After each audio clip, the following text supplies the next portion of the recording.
సింపుల్‌గా, టేస్టీగా తలకాయ మాంసం ఎలా వండాలో చూపిస్తున్నానండి. చూసేయండి. చకచకా చేసేయండి. మీకు పూర్తి వివరంగా కావాలితే డిస్క్రిప్షన్‌లో లింక్ అయితే ప్రొవైడ్ చేశాను. తప్పకుండా చూడండి. ముందుగా మనం ప్రాసెస్‌లోకి వెళ్ళిపోదాం. ముందుగా మేక తలకాయని ముక్కలుగా కొట్టించేసుకొని, దాన్ని శుభ్రం చేసుకొని పక్కన పెట్టేసుకుందాం.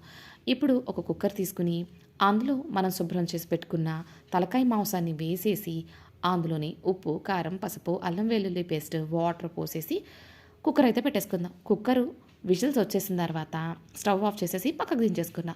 ఈలోపు స్టవ్ వెలిగించుకుని ప్యాన్ పెట్టుకుని అందులోని ఆయిల్ వేసుకుని బిర్యానీ ఆకులు, ఉల్లిపాయ, పచ్చిమిరపకాయలు అయితే వేసేసుకున్నా.